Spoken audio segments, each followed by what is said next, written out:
The world is polarized now. In UK, in Germany, between the public and the governments, the administrations, everywhere, in Canada, in the States, the world is polarized.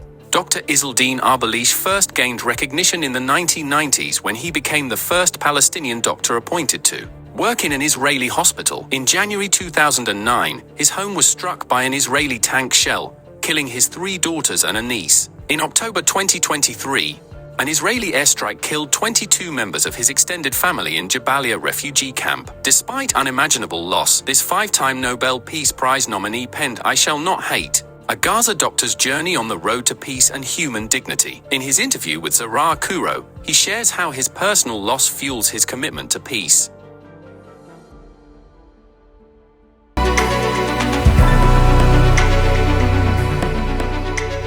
Dr. Izzeldin, thank you for joining us. Like almost all Palestinians, you have suffered tremendous personal loss in the repeated attacks by Israel. In 2009, you were live on an Israeli television channel when you heard the news that 3 of your daughters and your niece had been martyred in an Israeli attack. In this current atrocity that Israel is perpetrating on the Palestinian people, you have lost more members of your family, but you still believe that there is room for compassion and peace in this world. Explain that to me. In the face of all this tragedy, how is that possible? Thank you so much. Still, I have hope in this world, but hope is not just a word. Hope that we need to believe in it and we need to act. It's not just to wait here and things to change. It needs action. And when we speak about compassion, about peace, and sometimes we use these terms without thinking what is behind it. Compassion, it's a good word. It means to feel the suffering of the others and not to do harm to others, to be accountable and to take responsibility about what we did. Because what is going on around the world is lack of accountability. That's why we live in a discordant world. Where are we from the order of law? Where are we from the international human rights conventions that we believe in? But we need to endorse and enforce it mostly on the powerful countries who made it. And when we speak about peace, what is peace? Peace is a relationship between me and you, between us and the environment on which we live. And there are certain requirements for the peace that we are calling for, which is missing in our world. The world is less peaceful. The world these days is more endemic with violence, with conflict, with hatred, with incitement, with superiority. Even everything is weaponized in our world. The requirements for peace that we are talking, and that's what we need, instead of using this word empty of the meaning and the contents and the means to achieve it, which are justice, equality, dignity for all, freedom for all, respect of human rights. Once we have all of these means fulfilled, peace will be the consequence of that. And that's what is happening in our world. I faced all of these tragedies. And my life as a Palestinian refugee, the son of parents who are survivors of the Nakba. They were forced, expelled from their homeland. And that's the people they have to understand. What is the challenge we are facing? We are a nation. We are people like others. We have a home. We have a country. That by force, someone to take it from us, or someone to give it a credit as a gift through Balfour Promise to others. In spite of that, we don't want to delete anyone. We want to be recognized and to have our freedom as equal to anyone else. So my life was a war. And we as Palestinians, we are fighting for what? Just to survive. The Palestinians now in the Gaza Strip, in the West Bank, everywhere, they are fighting to survive. In Gaza Strip, the situation now, before October 7, it was lifeless, jobless, hopeless, lifeless, lightless. Though the Palestinian people are one of the most illiterate people, and we are people like others with hopes, with the plans, with the dreams. We don't hate anyone. But what after October 7? It became homeless, foodless, waterless, childless, and the people are starving. If it becomes a privilege for a Palestinian in Gaza Strip now to be killed and not to be shattered, to find the body in one piece. It's a privilege for the Palestinians in Gaza Strip to have a tent. It's a privilege to have a funeral for someone. Even the people are buried everywhere. Gaza Strip turned into cemeteries in the streets, and the rubble everywhere. The orphans, the number of orphans, the widows in the Gaza Strip. What is more painful? The complicit world who is watching what is happening. As a medical doctor, when I see a bleeding woman, I run to stop the bleeding. Where are we from our humanity? Where are we from these international human rights conventions? But I am determined. If those who are murdered, if those who are killed, if their bones, their parts can talk, it's the responsibility, moral, ethical, and the human responsibility of the living to speak out and to be their voice. And I am determined that these holy souls of the Palestinian innocent Palestinians and anyone else who are dying and killed in silence in this world, that their holy souls to be injected, to be transfused into a vein of hope, into a vein of justice and the freedom for the living. And that's the message we want to spread in our world. Do you think people are listening now? We have seen across the world, and for the first time in my life, I have seen so many millions of people coming out onto the streets in America, in Toronto, in Canada, in England, the same countries where the governments are funding Israel, are giving Israel political and diplomatic cover, are giving Israel a blank check to commit mass murder. The people are speaking out. Does that give you hope for the future? Of course. Now you see the world, all of the world, the public, the human world, to stand up about their thinking, what is happening around. And they started to look around, to learn, to speak out. And this momentum will continue. It will continue. Palestinian issue became the central critical issue of the world. Became even the world. I see it. Every neighborhood in Gaza Strip entered every house in this world. Jabalia camp, Gaza, Khan Yunis, Nusayrat, every place. And the passion, the compassion that you are talking about, the people who are feeling the pain, the suffering, the atrocities against the Palestinians, and to say no to this genocide, it gives me hope. You live in Canada now, and you have obviously traveled everywhere in the world. When you talk to people now, after October 7th, after people have seen, you must hear some people, many people who are pro-Palestine, but you must also hear many people who are on Israel's side. How does that feel when you talk to them? I live in Canada.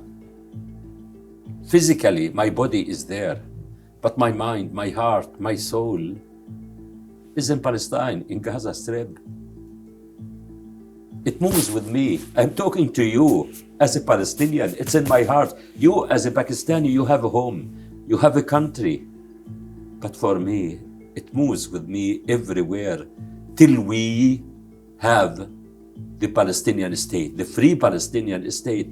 The first thing when I go back home, I go there 2 or 3 times a year. The first thing I go to do, to visit the graves of my daughters, to say to them, I didn't forget you, and we will never give up.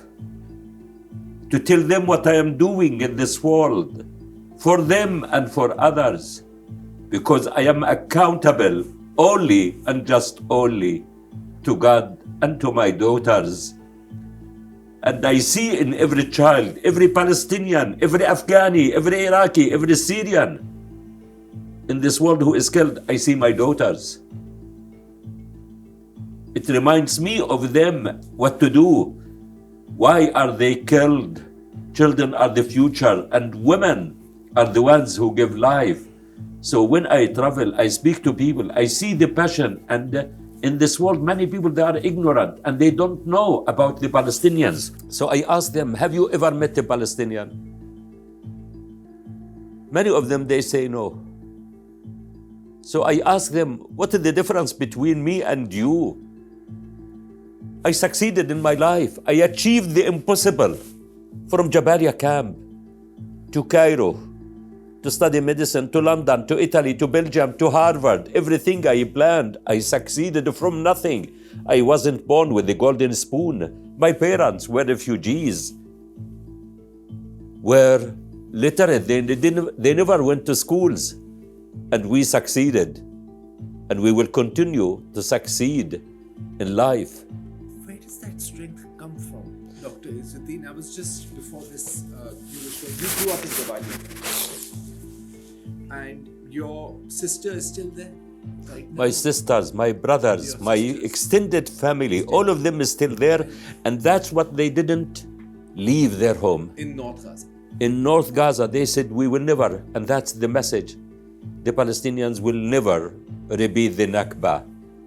And I remember it even when I was with my children in 2008-9, and they were planning to leave. I said, we will never leave. So my brother, he went to speak with my daughters. Ask your dad to leave. Let us go to other places.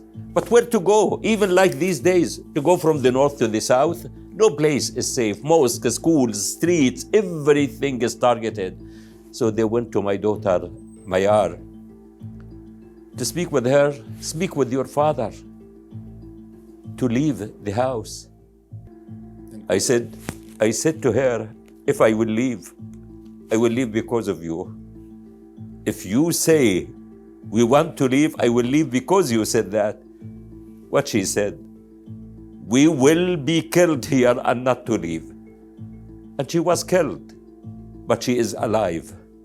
And she will be kept alive with her sisters. And that's the Palestinians. We will never leave our homes, because insanity is repeat doing the same thing and to expect different results. We experience the Nakba, and we will never allow another Nakba to afflict our people.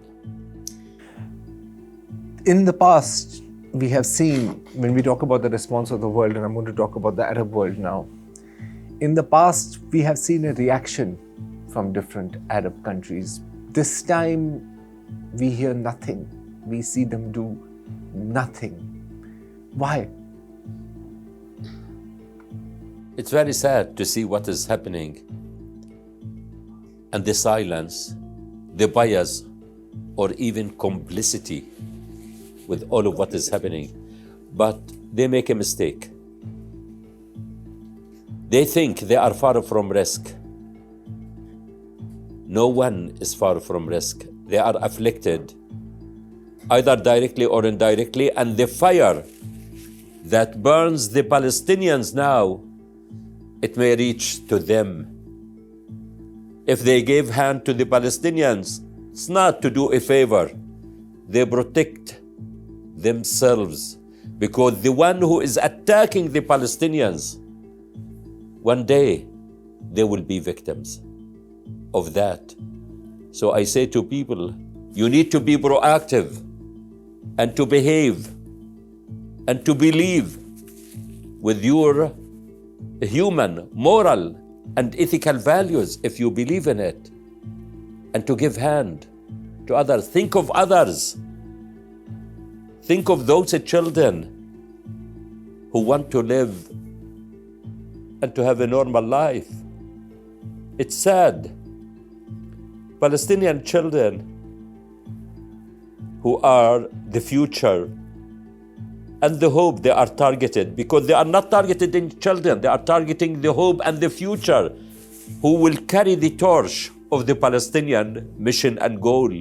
They are targeting women who are breastfeeding the Palestinian children with love to the land, with the belief in their rights, in their culture, in their heritage. When you ask a child in Pakistan, what do you want to be in the future when you grow up? Many, they will answer, I want to be a doctor, engineer, officer. Palestinian children, they say, we are not allowed to grow up. We have to be killed in our childhood. And that's the most painful. These political leaders that you are talking, in particular in Arab countries, where is the humanity? Where is the brotherhood? Where is the faith in the humanity that we believe in? It's very sad, but we count on God. God is great. And if all the world wants to do us harm, and God does not want, they will never succeed. So the Palestinians, they only, and just only count on their faith and God, and the support of the living conscience of the public and the people like them, who stood, as you mentioned, they woke up and to speak out against the genocide. We know that the people's conscience is waking up, but we know that the government's conscience is not. Do you think that that will change in time to save what remains of the Palestinian people in Gaza? I am sure, because the Palestinian people is a living nation. They will never end. They are alive and will be kept alive.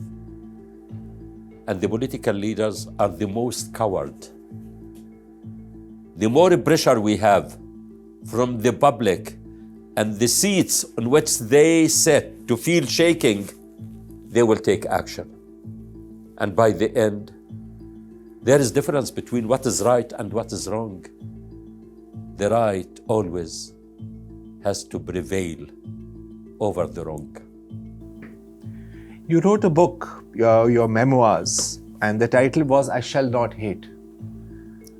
After everything that's happened, are you the same person? Do you still not I am the hate? same person, because we need, what do we mean by hate? What is hate? And that's what I am doing now, a lot of work about hate. Hate is not the feeling. It's not an emotion or a behavior. So I came with this definition. Hate is a destructive disease. It's a contagious disease to the one who is afflicted by it. But I am continuing the mission of my daughters, of my loved ones, of my people, the Palestinian people, in order to continue with it. How can I continue with it? I need to be strong, healthy, physically, mentally, spiritually, faithfully. If I am full of hatred, I will never be here. And to think, I know there is pain. I feel the anger in a positive way, not to accept what is happening and to motivate me to take action. And even the one I am planning to hate, he is waiting to see me collapsed. And I will never give him this opportunity to enjoy it. I will say, you killed my daughters, but you will never kill me. I am not a victim. I am survival. I am a leader and will continue to challenge you. Not with the bullet, with the gun you used. I have stronger means. It's the wisdom I am blessed to have. It's the kind, courageous, and the strong words. You are a journalist.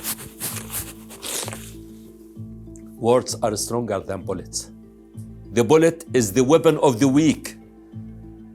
That's what we need. What will become of Israel? I mean, we see the hate that you just spoke about, right?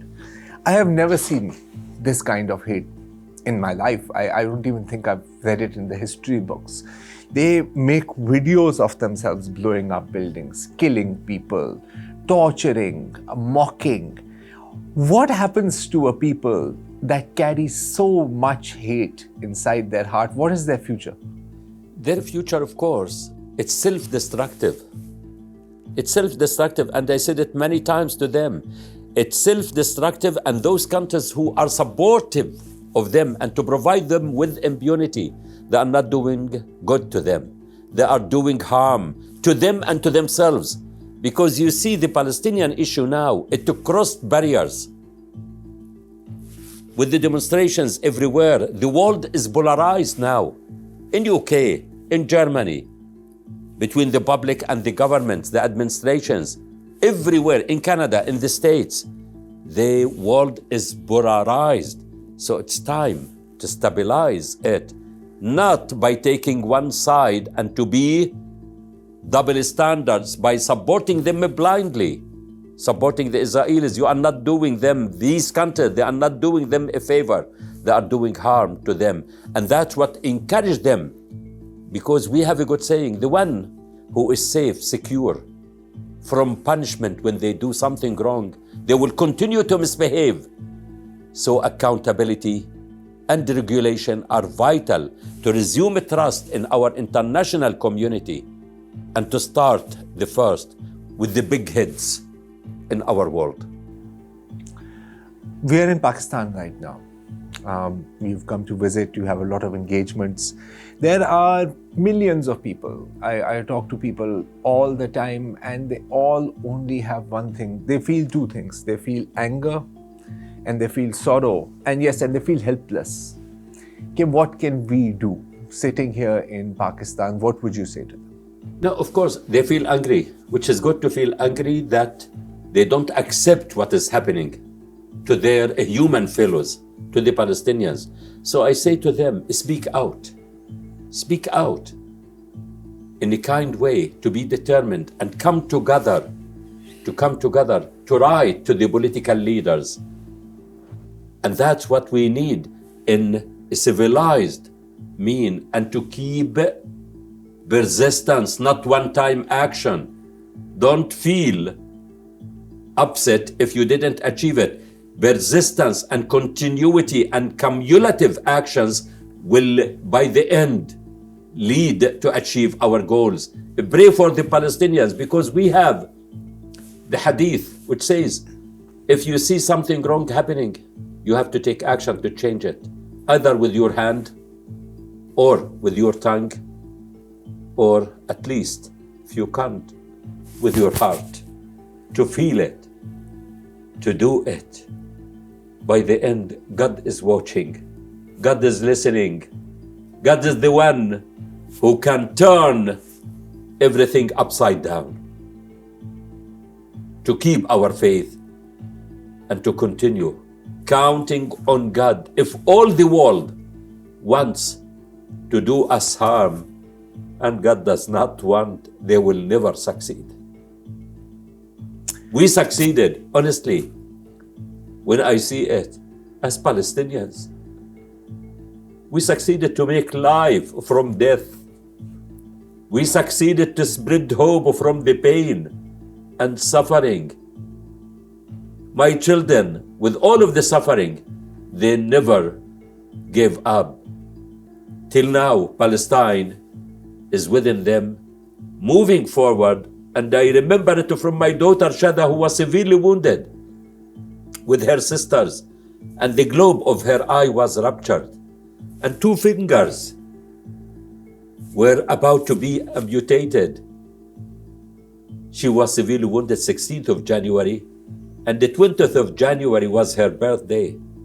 I said to Shada, what do you think, to celebrate your birthday or not? After she lost the 3 sisters and niece, and her mother she passed away 16th of September 2008, she said to me, if I can't see with my right eye, I have my left. If I can't write with my right hand, from tomorrow I have to practice with my left hand. Will never give up. I have to continue to achieve the plans, the dreams of my sisters.